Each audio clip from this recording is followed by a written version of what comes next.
What is up, everybody? Welcome back to another episode of Talk Girl the Tundra, your Green Bay Packers podcast that is a proud partner of the Eurostep Podcast Network and the Blue Wire family. As always, I am your host, Numac, and joining me for a pod that we haven't hosted in about 2 weeks there, Mr. Jordan Chesky. How you doing? Doing well, doing well. How about yourself? Doing well. Just kind of Jay chilling, enjoying the last bits of winter as it holds on dearly, and we probably will get like 2 weeks of spring, but we're doing good. It's almost the draft, and it's draft season, which is fun. Draft season. And Draft that's season. that season. I don't know what we're doing, but that's what we're doing today is talking about our picks for the offensive side of the ball in this 2024 draft. We're gonna each do about five guys, probably have some overlap at some point in our five, so maybe you'll get shorted one or two, but that's just okay. Um, but before we get into all that, in the time that we haven't been recording, there's been a good bit of Packers news and NFL news in general. So let's hop right into that before we dive into the draft of it all.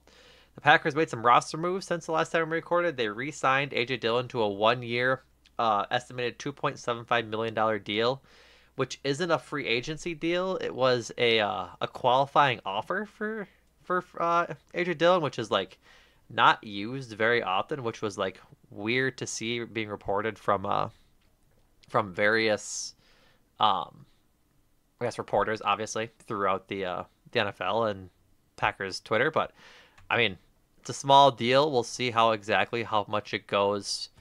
Um, and not how much it goes, but if AJ Dillon makes the roster, because that's not a whole lot, and I'm guessing they're going to draft a running back at some point too to go with Josh Jacobs and Emmanuel Wilson. It might be crowded, but I guess what was your take on them re-signing AJ Dillon, Jordan? Um, very shocked. I think, we talked about it probably last time out. Didn't really get a chance to finish the season that in the way that he wanted to. He was on the sidelines, he was hurt. Yep, Didn't play in either playoff game, I believe, right? Um, correct. so it just kind of felt like, oh, that's gonna be the unceremonial time or end to his time in Green Bay. Obviously not. At the Obviously number not. that it at the number that he signed at, I don't really have a problem with it. Mm-mm. I think we all can agree that AJ Dillon's not a number one running back by far. Number two, he can show productive moments, Mm-hmm. value in that sense. And if it's a really like if you really look at it like this, where Josh Jacobs is the biggest money maker in the backfield, but even then his deal is not really entrenched for long term value. Obviously, the Packers felt that to reshuffle the deck or reset the clock is probably a better way of saying it. That he was worth more to them, kind of doing that way, and then really everything else is kind of a bridge to either a number two or situational change of pace kind of running back to Jacobs for the time being. I mean, between Dillon, Emmanuel Wilson, whoever else, whether it's a draft or add on to the practice squad, that's kind of the state of where we're heading with this team. And I think maybe that does them good in terms of like they know that I was about to say Aaron Jacobs, Josh Jacobs is going to be. I feel like I'm going to make that mistake a few times, at Yeah, least before the season yeah, starts. probably. It feels like Josh Jacobs is going to be, you know, more of the workhorse guy, but we'll see how much usage AJ Dillon gets going Yeah, forward. I think it'll definitely be a battle for the backup running back spot between AJ Dillon and Emmanuel Wilson at this point in the offseason, depending on how they go in the draft as well. But yeah, Josh Jacobs will be the bell cow for sure, and then honestly, we might just take a running back by committee when it comes to who's the backup. If it's down in distance or down in goal situations, it might be AJ Dillon. If they need a change of pace guy, it might be Emmanuel Wilson, and maybe AJ Dillon becomes more of a fullback. I saw that idea floated, but yeah, I'm right there with you with the success that the Packers had this offseason with their free agent targets, and they kind of got their big name in Xavier McKinney. I don't really see they still need a linebacker, but this 2.75 million isn't really going to go that far in them getting a linebacker. Like it's honestly a wash, and so they'll probably address linebacker in the draft. I'm sure they'll do it actually. And Yes. yeah, for what it's worth, he's a fan favorite guy who obviously loves the Packers and loves Wisconsin. He's a good energy guy. He's just hopefully he can up his play um, to that of his sophomore season. Yeah. The other big name to resign was Keyshawn Nixon, All Pro kick returner Keyshawn Nixon, whose deal looks like a pretty much looks like a big gift wrap present right now. 3 years, $18 million with $6 million guaranteed. Um, I guess we should put this contextually with the NFL rule change, Jordan. The NFL passed a rule this past week that will have a new kickoff rule. Basically, if you haven't seen it already, kickoffs will still happen from the 35-yard line. That's where the kicker will kick it off from. But then from the difference is that the opposed like the kickoff team linemen or not linemen, but the other players, the other 10 players on the kickoff team will line up at I think the 40, and then the other the XFL rules. XFL rules. Basically, it's so hard to explain in simple terms. Kick players line up at the 40, the return team lines up at the 30. Ball has to land between the 30 and the end zone. If it's fielded in that time or in that area, the returner has to take it out. They cannot fair catch it. And then there are special rules for if it goes in the end zone or drops in the return area and into the end zone. There's a whole bunch of rules. But regardless, there's going to be a lot of incentive for teams not to kick it out the back of the end zone because I think the penalty for kicking out the back of the end zone is it goes to the 40-yard line, I believe, like treated like an out of bounds kick. And so Keyshawn Nixon is going to be getting his work in as a kick returner, which is very good because he's a very good kick returner. So with that context, Keyshawn Nixon, 3 years, $18 million. Obviously averages out to $6 million a year, but I'm sure they'll have restructures and everything when push comes to shove in the following years. But um, regardless, I like the deal. I liked the deal prior to the rule change as well. I just think Keyshawn Nixon is too valuable not to have on your team, and the fact that um, the Packers have seen this team without a good kick returner, a good punt returner, and at times it's just they just can't handle it. We saw the years of Amari Rodgers and the years without Randall Cobb back there and others, and it's hard to watch obviously. And Keyshawn Nixon really gives them a boost that way. On the defensive side of the ball, he's a good backup. Like he's a solid replacement player. He makes impact plays and he's good at tackling in space. So yeah, I'm honestly fine with the deal. The new rule makes this deal an absolute sweetheart deal with Packers. Yeah, I we're far off from this, but Keyshawn Nixon might be like top five and the most valuable player on the Packers roster. We could Like see a touchdown this year. We bet we did that prop bet at the beginning of the year. Just we us did. two. We'll probably do it again. We'll probably do it again. I think I'm hammering the yes. But between the new rule, Mark Murphy was saying that he expects or the league expects, like based on internal data, that 80% of kickoffs will be returned. Yeah. Sorry, in this with this new rule. Yeah, I think Goodell said Um, they're gonna tinker with it too. It's not something that's set in stone as of right now.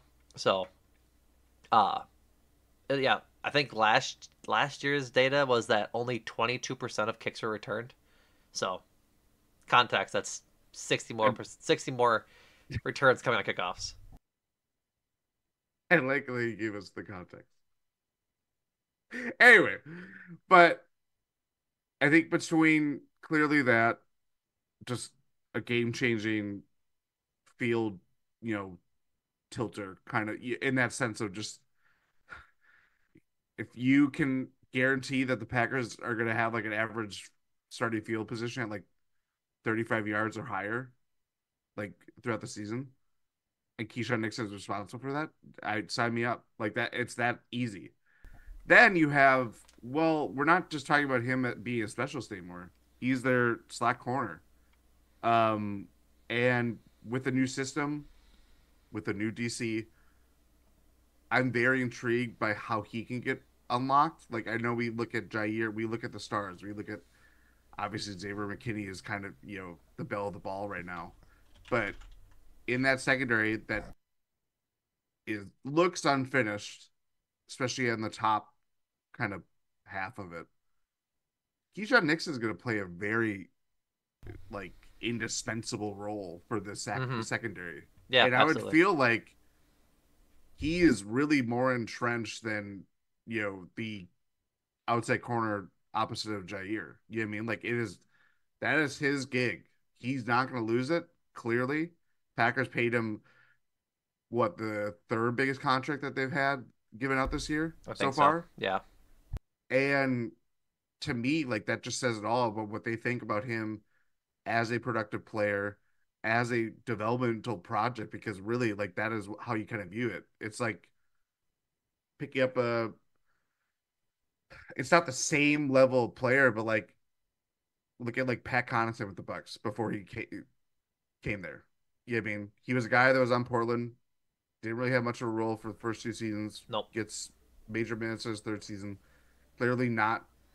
They felt they could move on from him based on what they saw, and there was obviously plenty of untapped potential for him to kind of succeed into becoming, a solid bench piece. Keyshawn Nixon clearly has, and I would say he has more reign of like he could impact the game in a very specific way.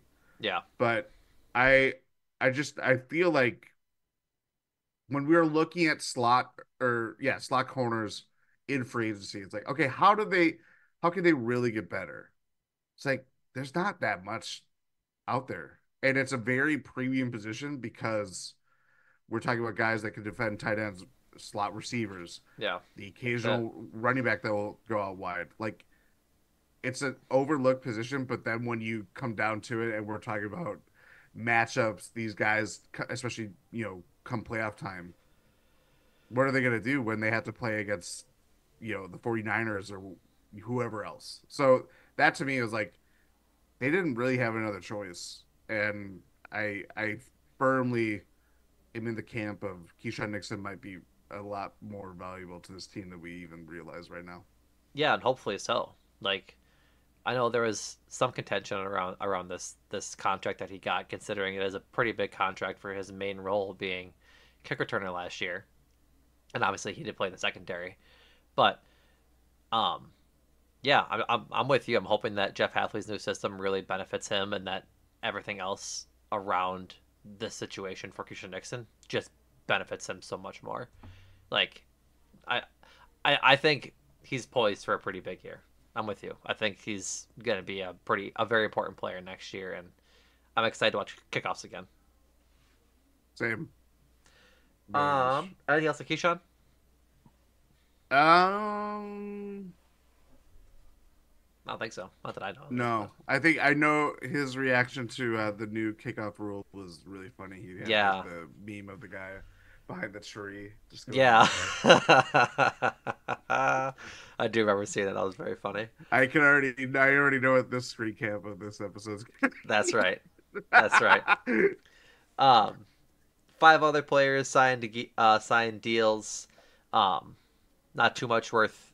I think this is the special teamers section It outside of is Eric Wilson outside of Eric for Wilson, me. who can cover a fumble recovery on a kickoff quite well, which is Also, they might need him based on they that might need him linebacker on. room. Yeah, exactly. Eric Wilson uh, signed or got re-signed for very cheap, $167,000. Corey Ballantyne signed, was re-signed. These are just guaranteed numbers. I don't have the actual ones in front of me, but yeah, Corey Ballantyne, Kristen Welch, Robert Rochelle, and Caleb Jones all were re-signed. And then, I guess of note for sure,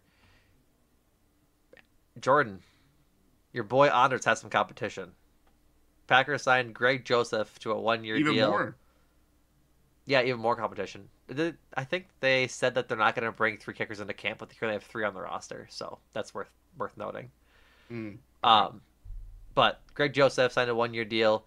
He's coming off a year, 24 for 30 year with the Vikings, was in Minnesota the last 3 seasons. Notably, him and Anders Carlson both had the same field goal percentage on kicks from distance this year.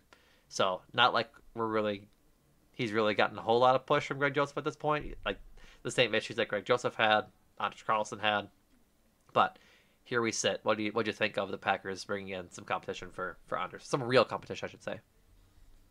It's very interesting. Very interesting. I think the motto that I am going into this season with, I think all Packers fans should hold to that are listening, is that Brian Gutekunst is going to expect competition at any spot. Like, yeah, we look at Jordan. There's certain untouchables on this roster, but Right. the way that they talked about Anders, especially closer to the end of the season, obviously post 49ers loss, is that they were happy with his development. They knew that he could get better, take better strides, but they also expected him to kind of, you know, you got to expect a little bit of competition, iron sharpens iron kind of thing. The Right. fact that they went with someone more proven, I mean, I feel like everybody was kind of that is what everybody wanted. But Greg Joseph has been a very proven kicker. I know he's bounced around initially, like he played in Cleveland, moved on to Tennessee, didn't even finish out the year there, was out of the league in 2020, COVID year. Mm-hmm. The last 3 seasons played with the Vikings, kicked well, like 86.8% of his kicks in 2021. I'm only speaking of field goals. 78.8% in 2022, back up to 80% in last year. Like we're not expecting like David Akers or Adam Vinatieri or anything like this. But I am you are? at some point. Sorry, I should be calling him. I'm going to call him Gregory Joe. That is my nickname for him. Sorry. Uh, but I do think it's a very interesting option that they went after this as early as they did. Yeah. I well. It speaks with intent. Yep. So extra points. Greg Joseph hit 36 of his 38 this past season. Obviously, Anders Carlson made 41 of his 47. From 20 to 29 yards, they're both 100%. 8 for 8 for Anders, 7 for 7 for Greg Joseph. From 30 to 39, again, both 100%. 9 for 9 for Greg Joseph, 14 to 14 for Anders. The rub comes in this next part. The On kicks from 40 to 50 plus, Greg Joseph, or I'm sorry, 40 and above essentially. Greg Joseph went 7 for 13. Anders Carlson went 7 for 14. So under 50% for both of them. Just kidding. A little over 50 for What do you think is more damning? um I think it's more damning on Joseph's side. I, why? I because I'm not a field goal tracker of anybody else but Anders Carlson, but you play in the dome. Yeah. Let's see if I can find the game log here. See if I can figure it out, but um I mean honestly like the uh the missed PATs from me are more damning than the distance in my opinion. Trying to see. He missed one at home against San Francisco, 50 plus. He missed one in Chicago, 50 plus. He missed two from 40 to 49 in Green Bay. Missed one in a dome in Vegas. So like, yeah, like I see what you're saying. He's missing them in easy spots. Mm. I also think it's worth noting that he is a 5, 6 year veteran now. Like he's had a little bit more go of it. Maybe we know more of what Greg Joseph has to offer than we know what Anders has to offer. But yeah, I just want them to He have a surefire kicker. That's really all I want. there's also I believe he has the most game-winning kicks in a season. Um, the year before when the Vikings went 13-4. Oh, that wouldn't be surprising to me. No, given especially given how that season went. Yeah, yeah. Yeah. So yeah, we'll see. I'll be surprised if they move on from Anders, honestly. Like, I think he just might have more leg than Greg Joseph, but he just needs to get the accuracy in. Like, I hope that's just all he's doing every day this offseason is just kicking. So, we'll see. We'll see. Anything else on the players, or should we get into a couple more talks before we hit the draft prospects?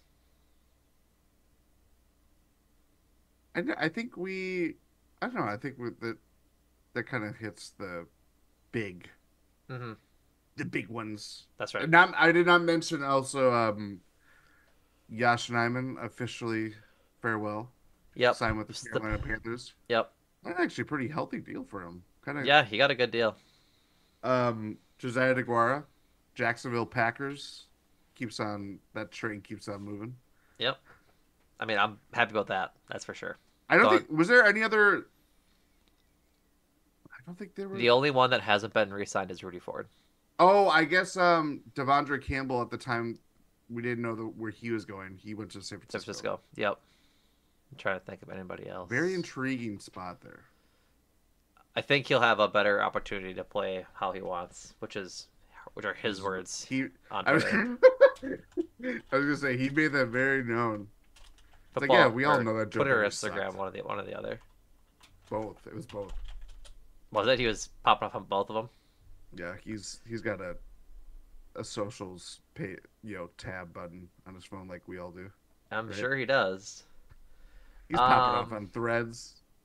I'm trying to see. John Runyon went to the Giants. Jonathan Owens Those signed with the Bears. Josiah we have DeGuara so went to the Jaguars. So Donald Savage. Nyman to the Panthers. Aaron Jones to the Vikings. Yeah, that's it. yeah, So no Bach. no Bach yet. No Rudy Ford yet. And no Patrick Taylor yet. So yeah, that'll be that. All right. A couple more things from Goody and the stuff from out of 1265 Lombardi. Um, Jordan Love is due his contract extension sometime this offseason. It's almost certainly going to happen. Knock on your nearest piece of wood, please. Um, but Goody's recent comments on Jordan Love's extension during the league meetings in Orlando. This is one long quote, so bear with me. In every contract extension, draft pick decision you make, there's a ton of risk in all of it. It's just a part of the process. At the same time, I think the nice thing about having a guy in your building the last 4 years is you absolutely know who he is. There's no guarantees about anything going forward, but we know how he's going to respond and how he's going to react and how he's going to work. Instead of signing a player that has not been in your building and guaranteeing all that to him. Generally, having 4 years with him, I think gives a lot of comfort in what he's all about, on how his teammates look at him and how the organization looks at him. I think certainly that gives me a lot more peace than a different situation. So that's a long way to say that they're working on it. They've had preliminary talks, and that um, they're going to get something done. That I don't think there's any really news there. For the good of the order, if I'm not mistaken, I am not a CBA expert, but I saw it somewhere that Jordan Love cannot sign his extension within a year of the time he signed his last extension, which was, I believe, May 2nd of last year. So we have about, Post May 3rd. yeah, so we have about a month until Jordan Love at the earliest can sign his extension. So um, I would imagine it'll probably come after the draft picks are signed, because the draft is the Yes. 24th or 25th or something. Please excuse me. 24th through 26th, I believe. 25th or 27th. Oh Starts on Thursday, unless they change that this year. no, it's Thursday. Yeah. Yeah, so 25th to 27th. Um, so I'd imagine they'll sign all their draft picks, get all that money on the books, and then see where they sit and how they want to structure Jordan Love's extension for this year, and then however long they decide to sign him for. So nothing new there. Just like, we're working on it. I do expect Jordan Love to get all of his money though. He is his agent was on Twitter during the free agency like timeline, the first week or so of it, and all of his players were getting pretty big deals. Who's his And agent? David Mulligata, is I think how you pronounce his name. Yes, he is the same agent that got Xavier McKinney, his Deshaun, deal. and Deshaun Watson fully Yeah, guaranteed. money. Yep. So, yeah, he's quite the agent. He's a pretty good one. He got Xavier McKinney all of his money, and he's gonna get Jordan Love all his. That Jalen just Ramsey. yep. His firm represents a lot of people. So, Athletes first. mm-hmm. lot of folks. So, the other news, two pieces, is that the Packers are one of two teams in contention to play the Eagles opener in Brazil week one. It's them and the Browns, which is a crazy sentence to think that it's them and the Browns. Like, you have a global team in contention And versus then the the Browns. Browns. So who knows what it'll be? I'm not really sure. I'm guessing the Packers are very much hoping it's not them, but we shall see. Um, and then I guess you have anything on that? I'm vamping, so Okay, so that'd no. be no. I know I am vamping. Oh, you are Um, vamping. There's not a lot of vamping uh, happening. Empaco Tadores de Green Bay. That is Portuguese for Green Bay Packers. Love that that's what you're vamping for. Trying to Yes, speak a little Portuguese. yeah, I've never spoken Portuguese in my life. I still haven't after how I No, pronounce yeah, all you that. absolutely have not still. um, anything else for real besides trying to speak Portuguese for the first time? Um, well, one, no, actually, I do have a real point. I mean, Okay. one, opening the season against the Eagles, that'd be pretty fun. To do it in Brazil would also be pretty fun. I think we'd have a fun time with it. I think it'd be fun. I don't. They wouldn't open the season to be clear. Oh, that's right. Yeah, So they're okay. So they're doing the Thursday, the Thursday opener. then Friday, and then into the Nope. to the normalcy. Why don't you keep vamping again, and I will try and find the What date if of you it. just? What if you actually just said the same thing that I did? The the Brazil game is Friday night, so the Chiefs will open up against somebody on Thursday. Eagles will play either the Packers or the Browns on Friday, and then the Sunday slate. Gotcha. So, Gotcha. yeah, I'm guessing the Packers really don't want to do it if they have to open on a Friday and go to Brazil, kind of thing. I think it'd be fun, frankly. I just think that historically, after how poorly London went for them and whatnot, The thing Brazil's though not is that far either. Like, or it's not close. it's not. I believe it's only 1 hour ahead. Yeah, it's the So same American time, like American range of time zones. It's just far. it's far. I believe. Also, no direct flight. That was a thing that Yes. was talked about. Mark Murphy Um, was talking about yeah, taking a bus down to Milwaukee and then flying out from there, which is yeah. also not. I feel like that's not even usually how it would be either. No, you'd probably go to Um. Chicago. Yeah. I don't. Does Um. Milwaukee? Does General Mitchell have a flight to Sao Paulo? Let's check. I mean, They don't have. They don't have much. I don't think they do. That's a Um. long flight. I don't think there's a lot of demand from Milwaukee to Sao Paulo, Jordan. Like you Well, you know, never know. I don't, but I have context clues. Like, Are you sure? Um. No. What was the point that I was going to make?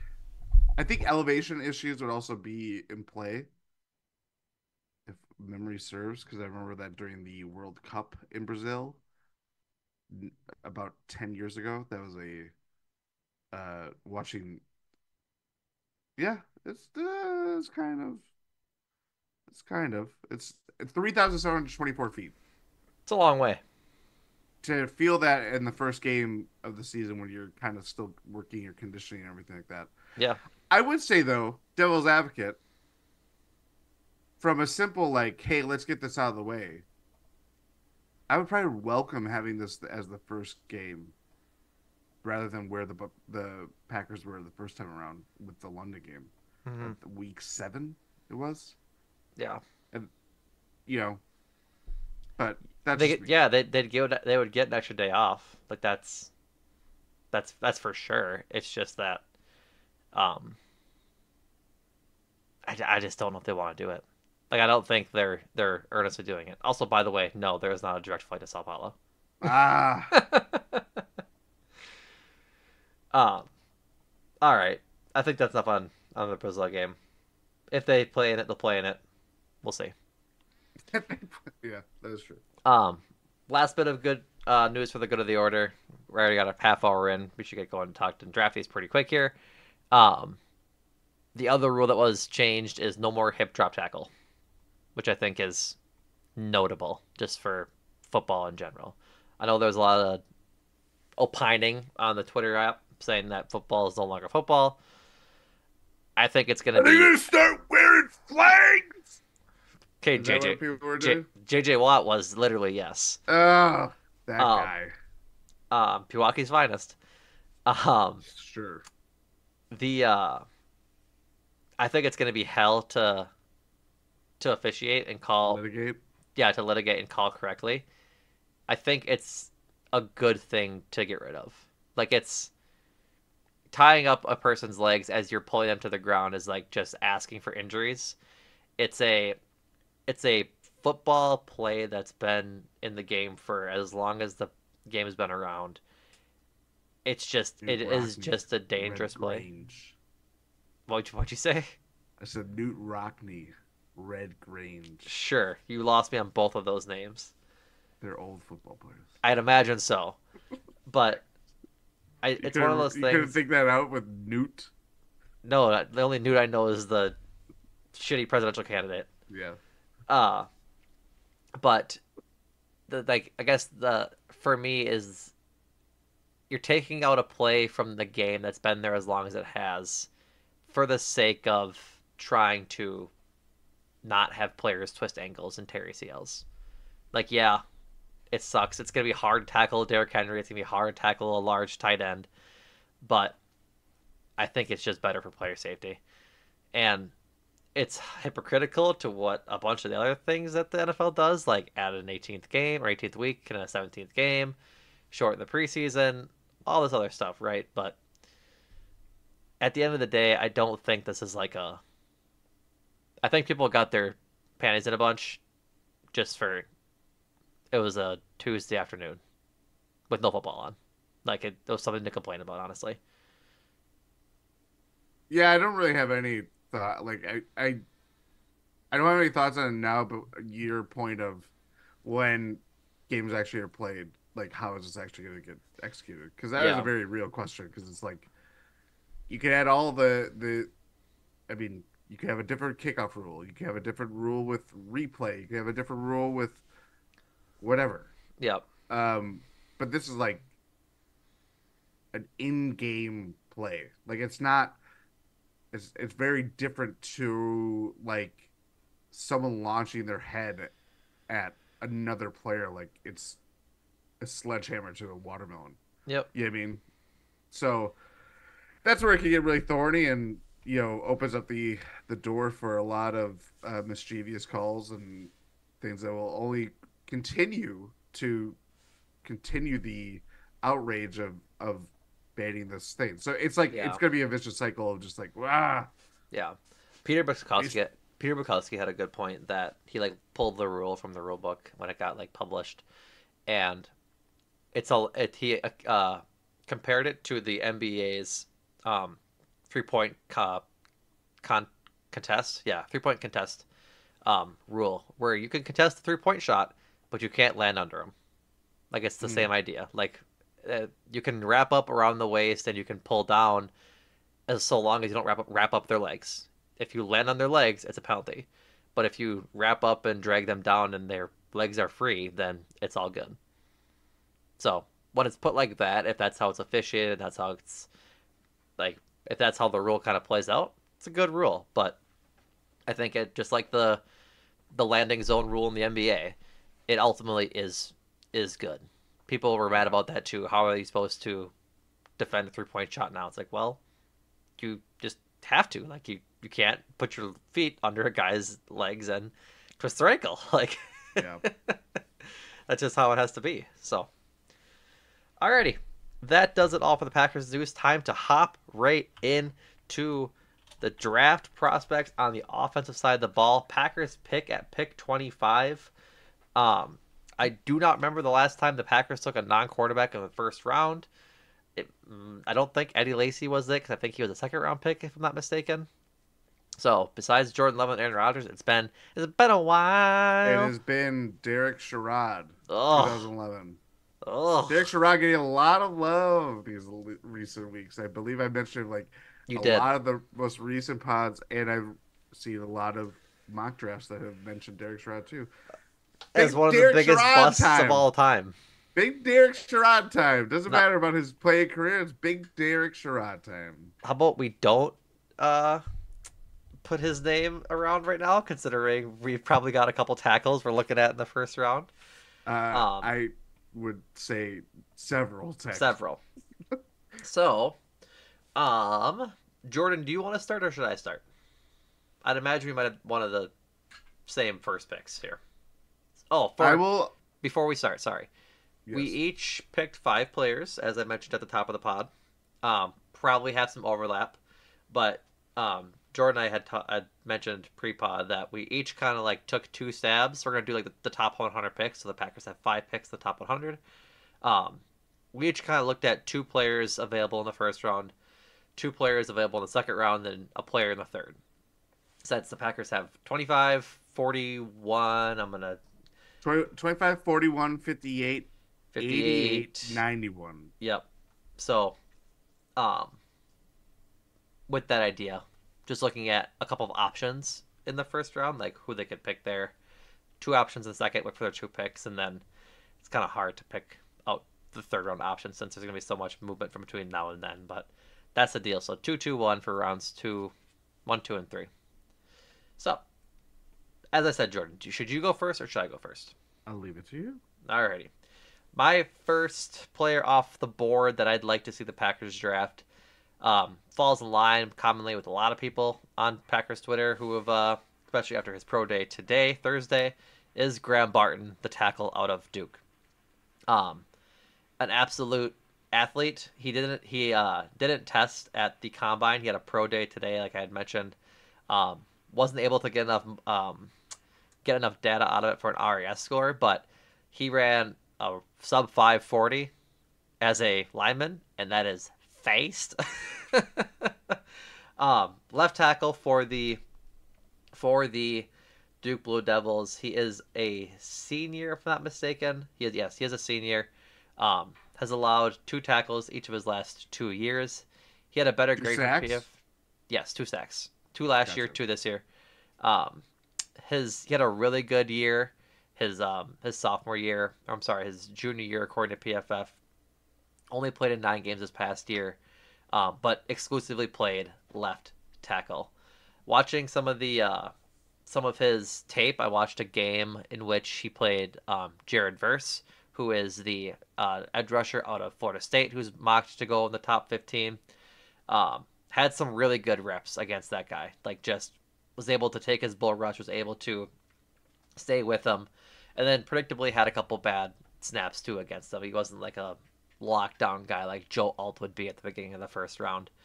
Um, a couple double moves got by him. Some of the swim moves Jared Verse had, he was able to sneak through quite well. It's it was encouraging to watch. He's just an athlete, just a pure athlete, very strong as well. There was a couple times where one of the things I hate to see the most from an offensive lineman is him tailing the running back on a no gain, where Mm. you miss your block and your guy comes across the line, tackles the running back for a 1 yard gain or a 2 yard gain or a loss, and there you are standing like, well, there's my guy tackling my teammate. There was a couple of those in there for Graham Barton, but um, per PFF's sort of analysis of him, Barton is a tough lineman who moves well and has strong hands and a mean streak in the run game. His best position in the NFL is likely at center, as he brings starting caliber traits there. He had prior experience at center, but not at Duke, as far as I could see on his PFF.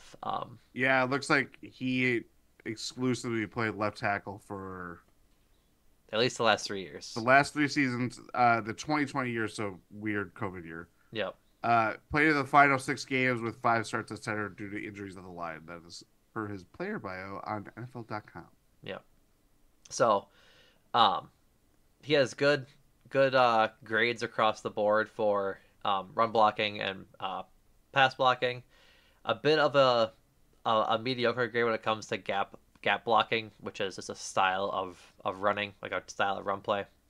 So, but it it's a very versatile tackle class or offensive lineman class this year, which is Very. really cool. Like there's a couple surefire guys like Joe Altu is going to be your franchise left tackle for a while, but then Graham Barton and another guy we'll talk about in a minute. At least one of my picks we'll talk about in a minute. Um, Graham Barton can play tackle. He can play center. He could probably play guard too, if he's asked to. So yeah, that's where I'm at with Graham Barton. I think he'd be like a home run pick for the Packers on for the offensive line. And I know that you had, I believe, a tweet from Zach Cruz regarding his pro day today, correct? Yes, Zach Cruz was basically saying Lucas Van Ness checked all these boxes that the Packers clearly value, and their internal draft strategy and thinking and all that stuff. And he pretty much likened it to Graham Barton as well. For frame of reference, because we're going to be talking about a lot of offensive linemen with this pod. Um, I'm lifting this from this article on ESPN's Insider. It's from scouts.com. I believe it's named Steve Munch. That's how I'm going to pronounce it, even if it's incorrect. But it basically breaks down each position group.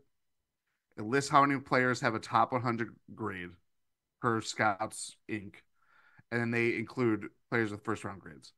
Offensive tackle, offensive tackle has the second highest amount of top 100 grades this year, and six players have first round grades Wow. for tackle. So this is like when we're talking about Joe Alt. I mean, we'll mention other guys that we'll Yeah. get into, obviously, Uh, but like it's very possible by the time that the Packers are selecting at 25 that like four or even five tackles yeah. specifically are off the board. I mean, this is the top 15 according to Tankathon. If you guys didn't know, Tankathon's mock draft is a aggregate of a lot of mock draft sites when they post them. Joel Alt at 7, Olu Fashanu at 13, and then Talise, it's probably Fuega from Oregon State. All go top 15, and then a couple more.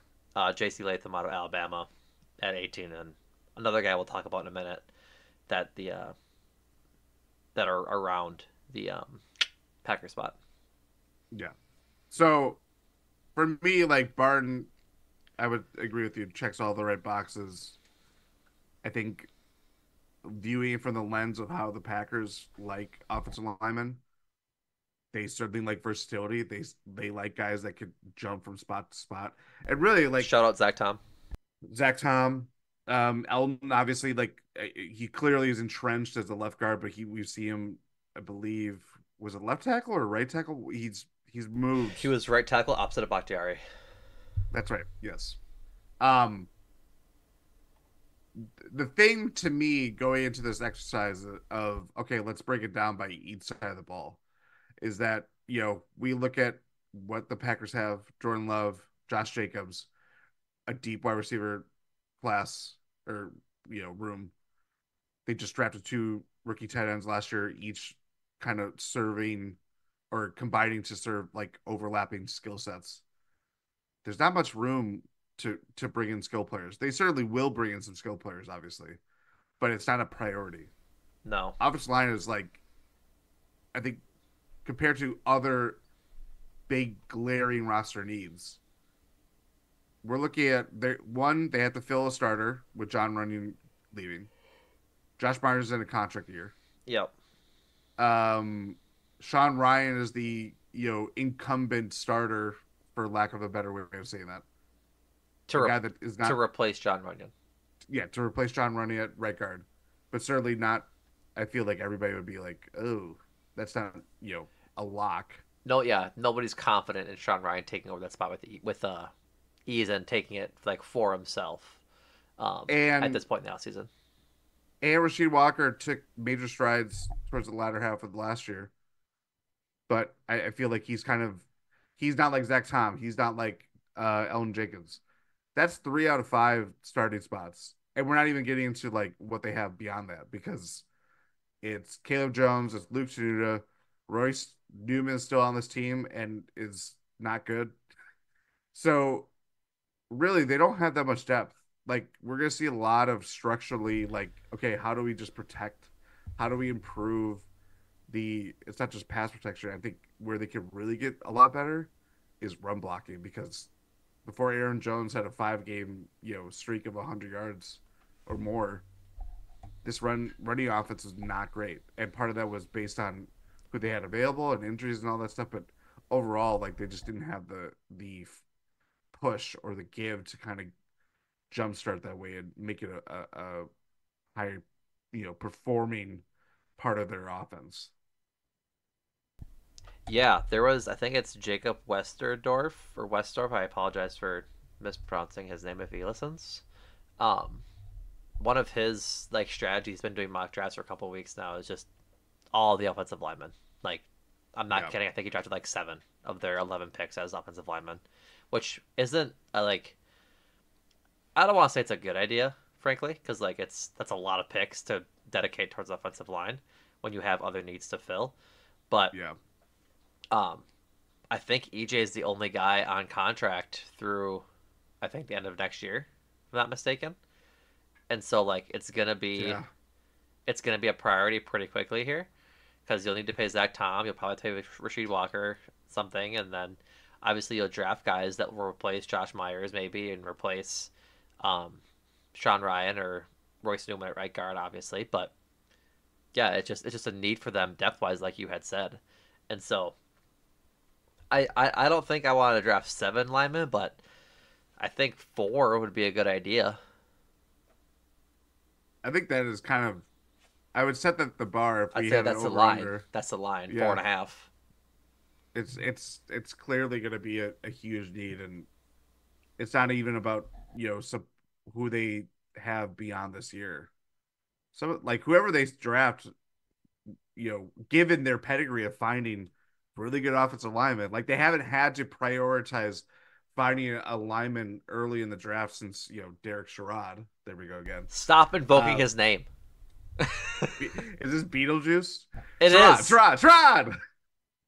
Um, uh, but the fact that they haven't had to do that is because their offensive line has been really good by finding guys late. And like David Bakhtiari, I think what we were talking about last time was like a fourth rounder. They've undrafted guys too. Like it may not be like these I all mean, was pro level guys, but they serve valuable roles for 4 to 5 years and then you move on.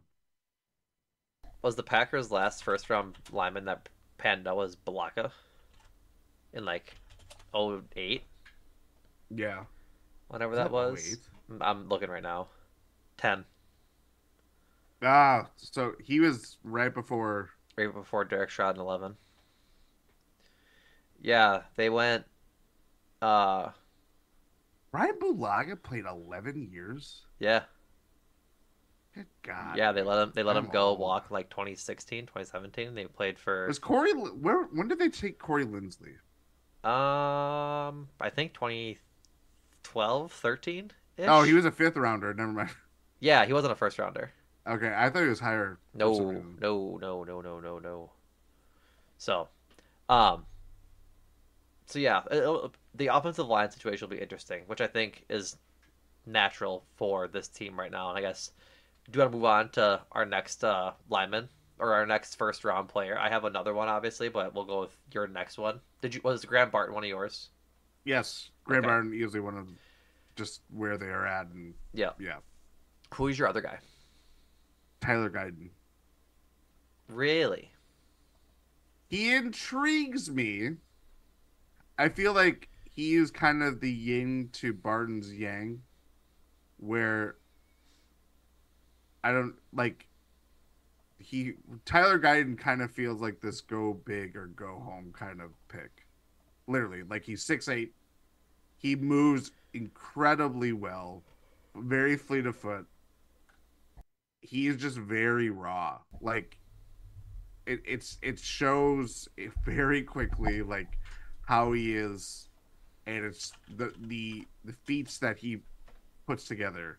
is very much like I am just so physically dominant and can move really well that I could just when I win based on pass rushes and stuff like that, he just overpowers guys that way.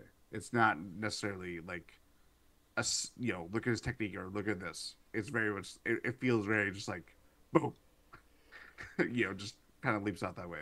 But I just Definitely felt like that sorry, you go. definitely a big guy. Six like you said, 6'7", almost 6'8", Yes. 322. Um his RES score, which is something that the Packers value a whole lot. They like to draft athletes. They really don't like to draft non-athletes. Yeah, I'm a 971. RES, the relative athletic score, has comparables to guys who recently, or not recently, but have the same kind of build as Guyton. Uh, Jonathan Ogden from when he got drafted in '96, Mekhi Whoa. Becton in 2020, and then Tommy Doyle from Miami, Ohio in 2021. So yeah, but yeah, definitely big dude. He ran a 5'19" 40. He's got good long arms, 34 inches, and then large hands at 10 and a quarter. Yeah. I don't know. They're the kind of project that he is kind of scares me. I think the fact that he could it be possible that he's too tall? Maybe who's the fellow that is it Caleb Jones that's really tall for them? Caleb Jones, that Yeah, is kind of where I was land or like heading towards too, is that like he's just a very athletic physical specimen and they want to try right, to like chisel him out into a productive lineman. right. What are we this could be year 3 of trying to find out I if he think is? so. I It think might be so. even year 4. Of Caleb Jones, I feel it might be year 4. He was drafted the COVID year. He was drafted in Jordan Love's year. That I seems am furiously trying to find this right now. I feel like he was He was more. undrafted in 2022, so this will be year 3. I was gonna say that. I thought he was way younger than that. Okay, Yeah. so I feel like that's fine. He was competing against Bakhtiari and others for that spot, and then Rashid Walker. So like I'm fine with it. If we'll see if he's got it, and if he doesn't, he'll probably get cut more than likely. But um, similar to I guess your point of Guyton being like a can he operate that well as that big of a guy, more a project type of project type of a pick. My other pick was Troy uh Fa- Fa- I don't know why I can't pronounce his name. Fatanu is how I'm gonna say Yeah. it. Fatanu, the tackle out of Washington. Um, another another tackle that people around the internet in like whether it's PFF or other guys mocking have as a guard or a center rather than purely a tackle. So again, another versatile tackle. But the reason that he grades out significantly worse than Barton does, I think that's really notable. Like that stood out to me. Like it's you look at kind of the my apologies the grades from PFF for Barton and they're really good, right? Like he played very Mm-hmm. well all season.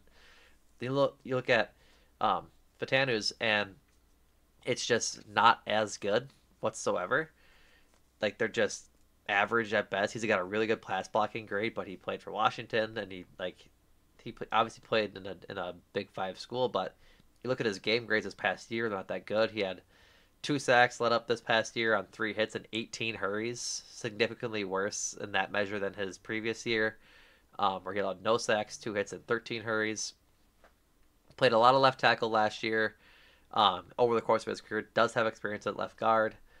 Um, and for some reason, like PFF has this trends tab that you can look at for prospects, and he started the year on August 26th at 60th, and then by the end of October he was down to about the late 70s, low 80s for pick, so round 3 ish time, and then he played Stanford, and then he was all of a sudden at like 40, and then has been rising, rising, rising, rising, rising, and I Yeah. don't really know why. Like I kind of watched their thrashing of Stanford, like that game. Um, And what stood out to me was that he's a really good run blocker versus a pass blocker, which is counter to what like his grade says. Yeah. And so he only gave up one sack that grade, but in 2023, his pass blocking grade was 88.2. His run blocking grade was 61.9. Oh, That's what I'm saying. Like, and I think the biggest thing um for for Fatanu is that what makes him a sought after commodity as a lineman is that he just is an athlete. Like he's just a really good moldable raw prospect. I think is where the sort of hype is coming from. I'm not like nervous to draft a guy like that, but um it just it worries me that that's the run grade that he got. And if you're going to yeah. spend a first round pick on a guy that doesn't slate as a tackle in the NFL, I just don't know. Like it obviously we talked about how versatile this class is, but in the title game he did well against a talented Michigan defense. Got beat a few times, but he didn't have a lot of bad plays, and so it just makes me nervous, Jordan. That like Graham Barton showed on tape that he's a dog. He can play the line. There were Yeah. times when I was uh watching him play, and I was like diswhelmed, I guess is the way to put it. So he was my other guy, but he was my the like. But if you're gonna take a swing on a guy and you're gonna draft five linemen anyways, it's okay to take a project who could potentially be very very good with that pick, in my opinion. Yeah. Definitely. Now I'm gonna look up how to say his name because it's gonna bother me if I don't actually figure out how to say it. So, um, I'm trying to think. Yeah, we both gave our first round picks to move on to the second. Yeah. As I just now, nope, they don't have a pronunciation on it, so I'll figure it out later. You give your first second round pick. Back to the back to the well. Um, Kingsley Suamatia from BYU. Um, kind of not the same, a big school or anything like that, but from what I saw, from what I read, a very interesting background and kind of a guy that really emerged as a fixture for them in a lot of ways. I thought he really popped to me in like in just how he moved. I thought it wasn't as smooth as like some of the elite kind of offensive linemen that we're talking about here, but I felt like for me, especially when probably the biggest thing for me like going into this draft is like, okay, it feels like they really want to not just find competition for Rasheed Walker, but when we're talking about like like what they could potentially find with a premium draft pick, we're talking about future left tackle guy protecting Jordan Love for the prime of his career. Right. You're gonna have to probably do that with a top pick. It might Yeah. not be number one, but it's certainly going to be at 41 if they stay there or if they don't package picks or anything like that. I felt like for what I saw, I'm not an expert by any means, but between the size, athleticism, and just kind of the experience that he has, like it just felt very well rounded to me. And I think that to me, like based on what you were talking about with what's his name? Why am I already blanking? Barton or Fatano? Patano. I felt like to kind of beef up the offensive line and what they could really do, especially after coming what we saw last year. Right. He intrigues me. He intrigues me. Understandably. I looked at him a little bit too. He's also been I've been like running PFF mock drafts like it's been cracked the last month, and he's there once in a while at 41 or 55, and I could see them taking him if they decide to go defense in the first round too. But I think yeah, there's a lot to juggle that way for them. Yeah, I think that is the thing is I mean probably when we do this pod next week, will be like, you have to go defense, you have to go defense, you have to go defense. But just knowing that the needs are really glaring on the offensive line in terms of just finding the best five going into the season, but then projecting out with your future starting offensive line. It's I'm a not. really tough position. Yeah, I'm not even sure they need to go defense. Like I see the desire. I personally have a guy they want. Like I want them to draft on the defense side in the first round. We'll talk about it next week, but yeah, Yeah. we'll talk about that next week. My first second round pick is Adonai Mitchell, receiver out of Oh, Texas. I sincerely do not believe they're going to draft a wide receiver at 41 in the second round, but should they want to, if they truly want to go BPA and say all their guys get picked and they want to go, um, Adonai Mitchell is an absolute stud of an athlete. A 999 RAS score for wide receivers historically that have graded out similar to he has. Julio Jones is one, and then two other Packers, Christian Watson and Javon Walker. Oh baby, Yeah, are I'm a the big Javon Walker guy. are Love the him. guys like that that Mitchell sort of um, what's the word comps towards athletically at least. Ran a 4.3440 at the combine, a 40-inch vertical, 39 and a half I should say, and an 11-foot broad jump, all elite for testing. And what really drew me to him was that he just is a ball game player. He played for Georgia for a few years, and in the he has championship experience with them. At Georgia, he only had 134 yards and three touchdowns in his career there. But in 2022 in the playoff against OSU and Ohio State and TCU in the championship, across those two games, he had 65 yards and two touchdowns. Like he just has that big game ability. And then this year at Texas, he had 45 catches on 70 targets with 700 yards and nine touchdowns. In the playoff against Oklahoma State, or no, I'm sorry, in the Big 12 championship game against Oklahoma State, he had six catches for 109 yards and touchdown. And then in the semifinal for the playoffs, he had four catches on 32 yards and touchdown versus Washington.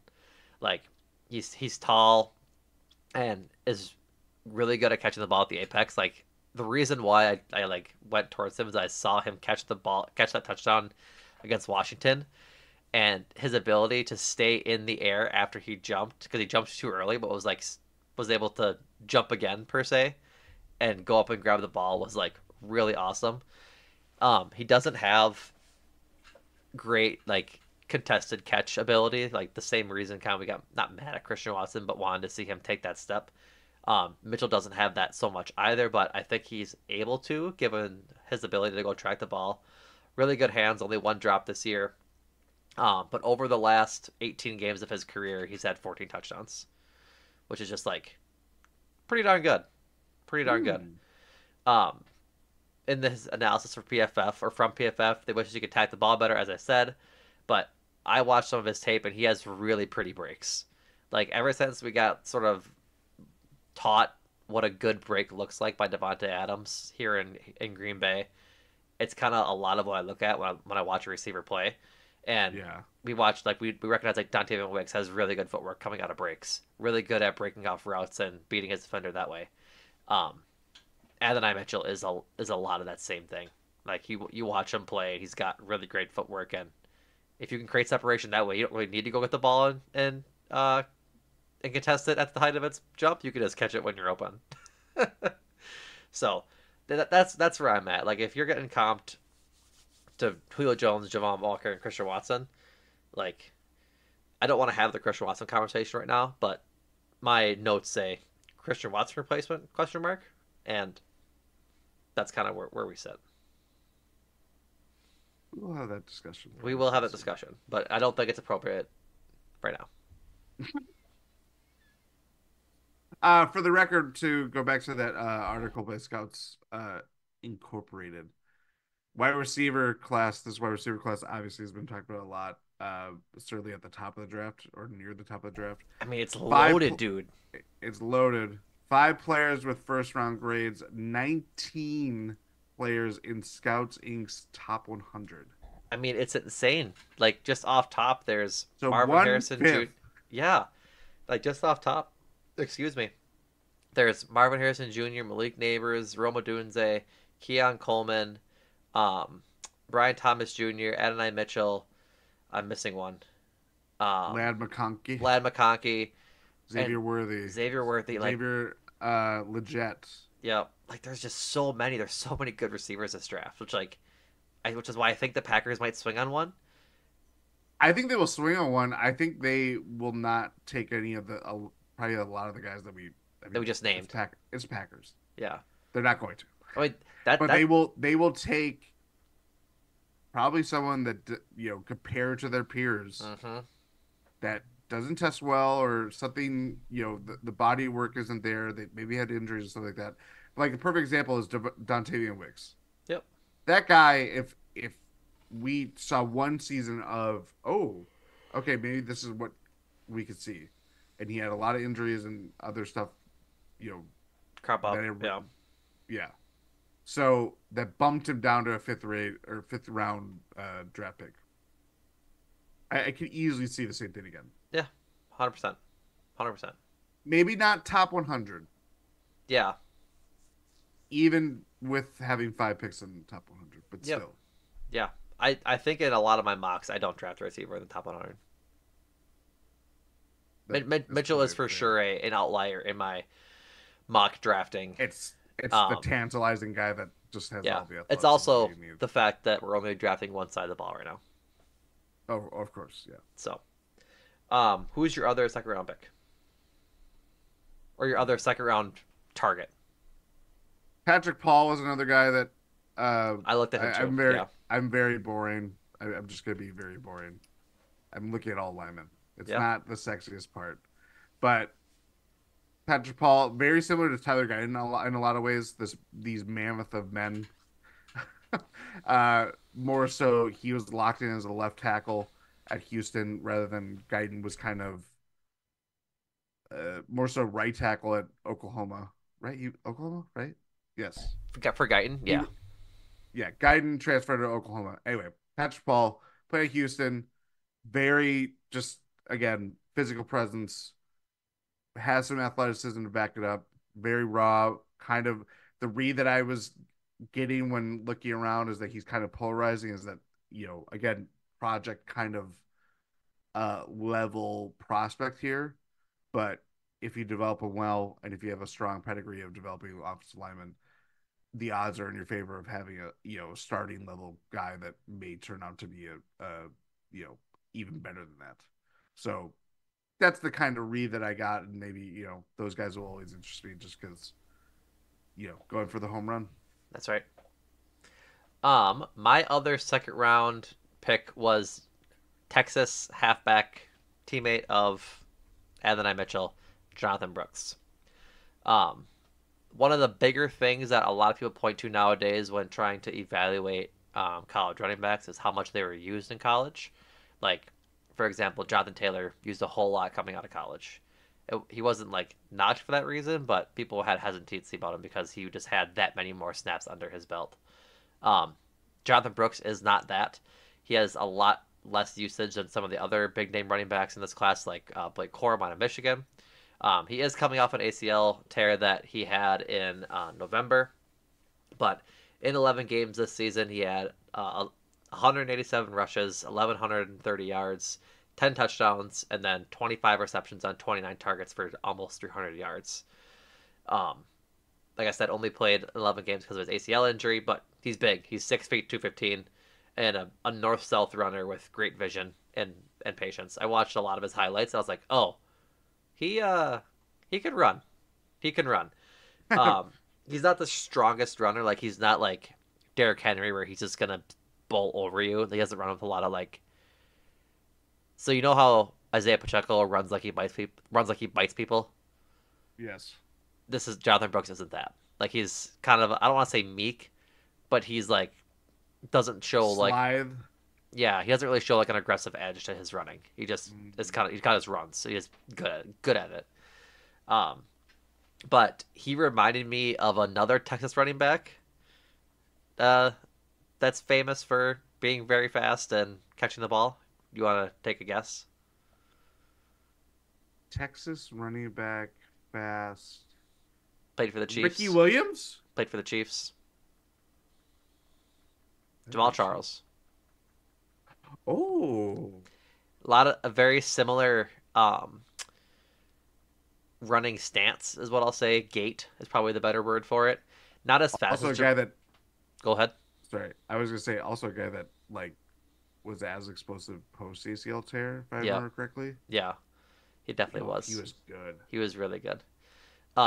Not as fast as Jamal Charles. Jamal Charles' speed was like his defining trait.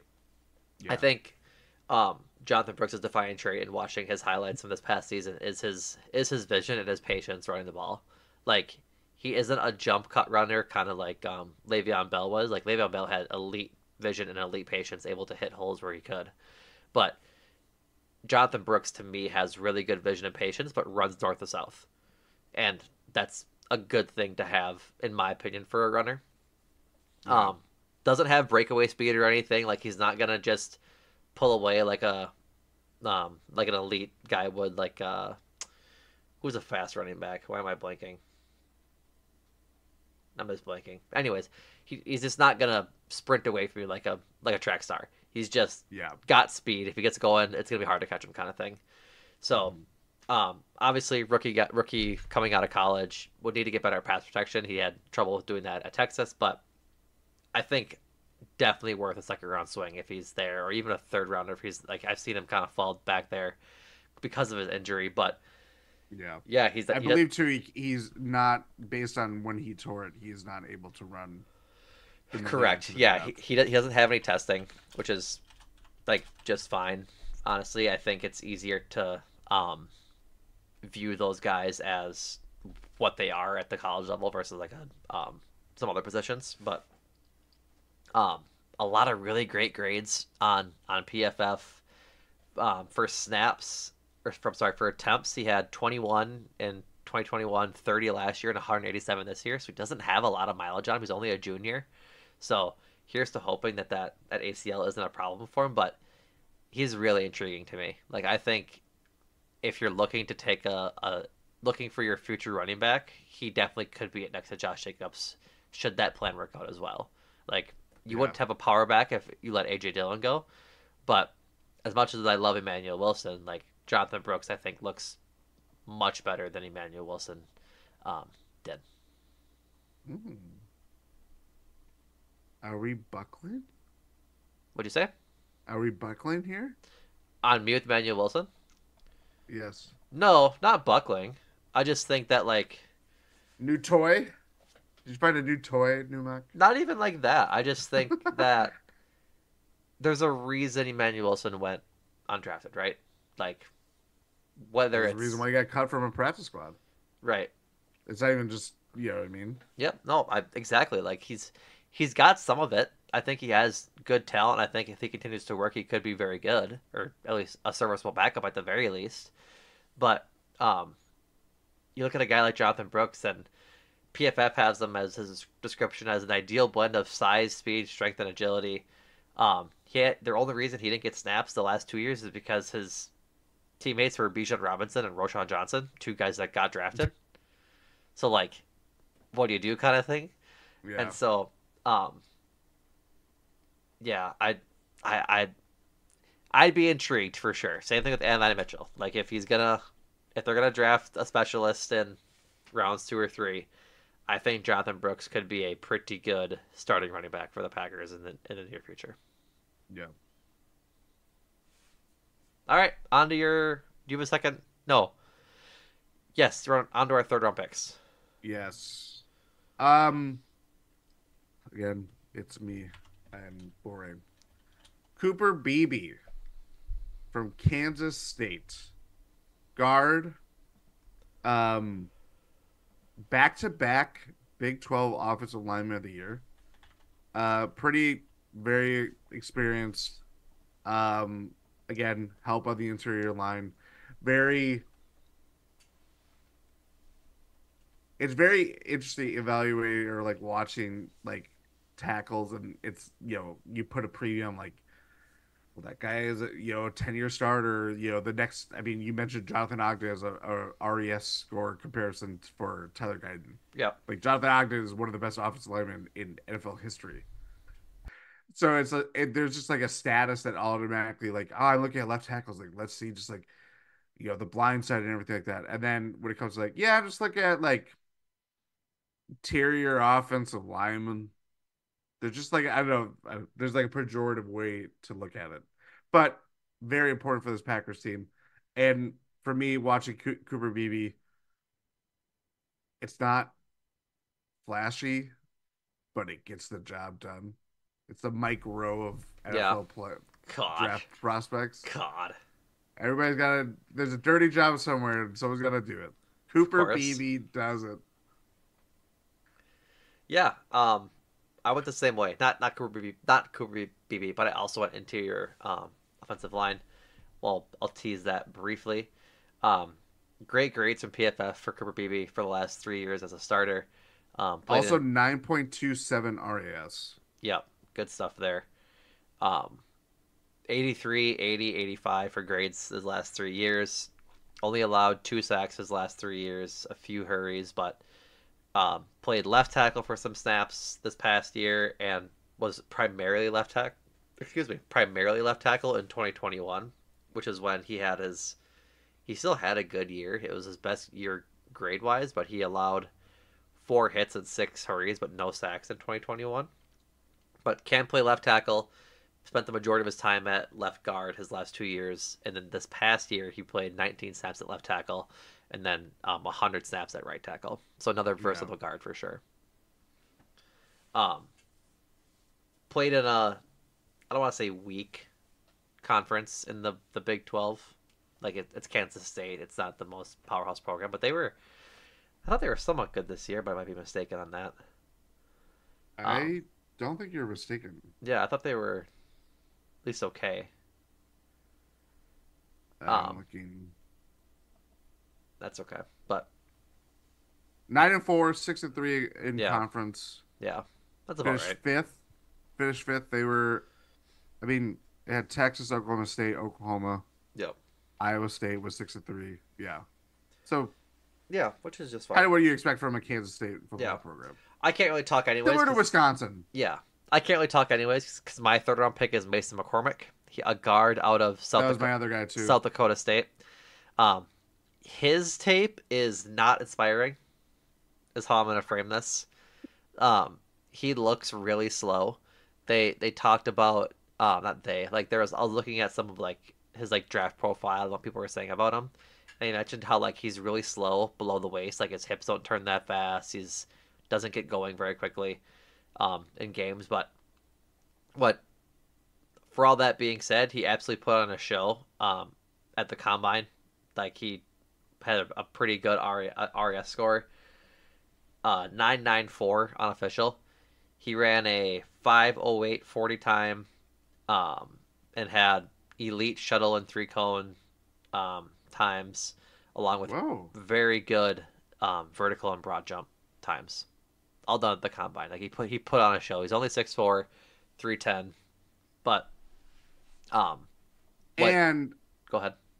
I was just gonna say, like, did you already mention the RAS score? Yeah, 994.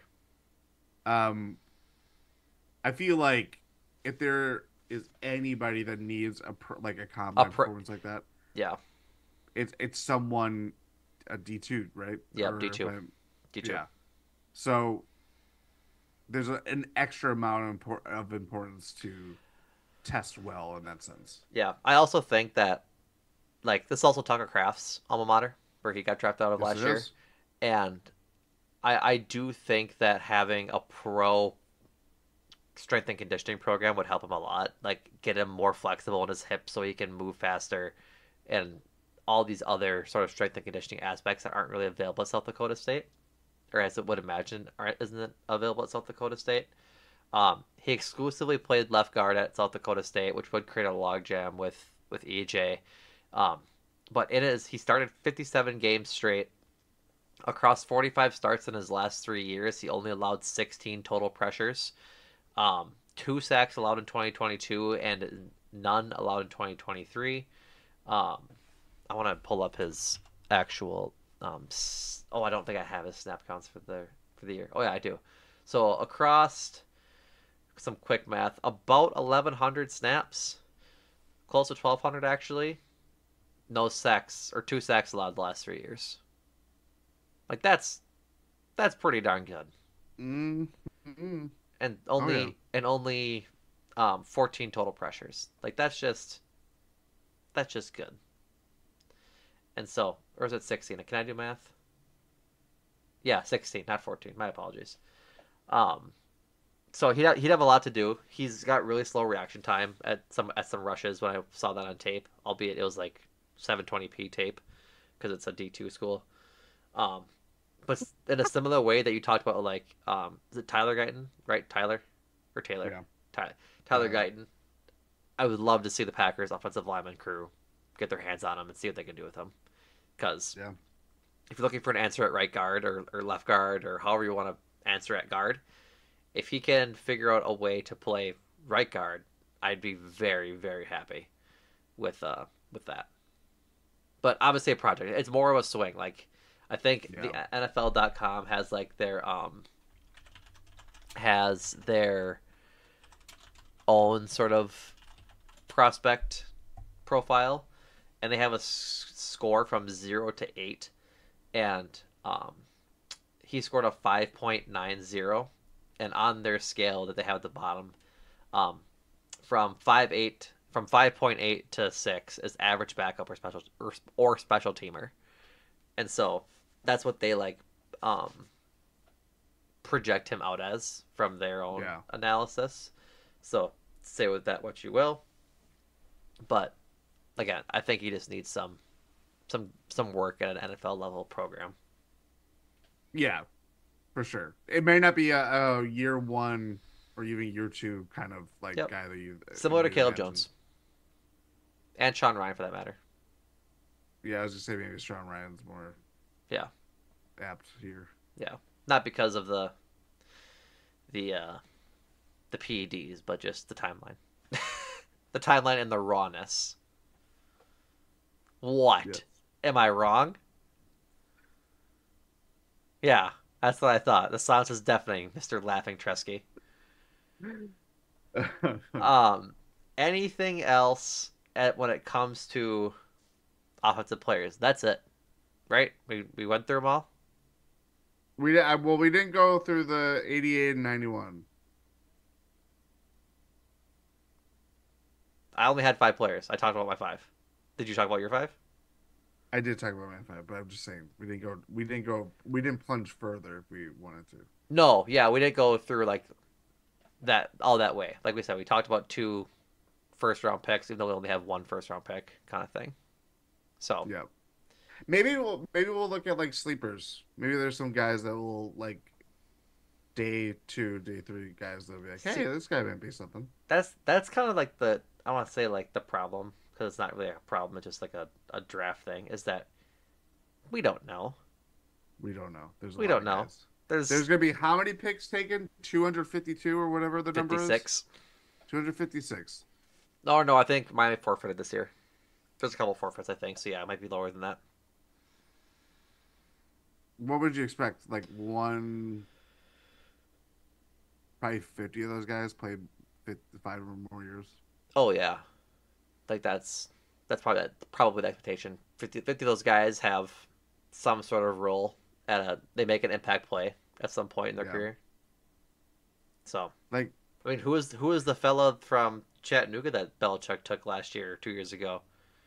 Like that guy came out of nowhere, and Chattanooga. yeah, I'm not crazy. He's got a goofy name. Patriot lineman Chattanooga. Oh yes, That Cole Strange. yes, quite the name. They took him in the first round, and everyone's like, Yeah. So there'll be guys like that, and I'm sure there'll be guys like I. There's a fantastic possibility, Jordan, that we go over, and that all the guys we looked at, they just don't take. It happened last year. No, Oh, you I no, think you thought Lucas Van Ness was. I think you picked Lucas Van Ness for their first. no. I think I picked Miles Murphy. Did you? That kind of rings a bell to me. Got it. But yeah, Um, we just don't know. it is very possible.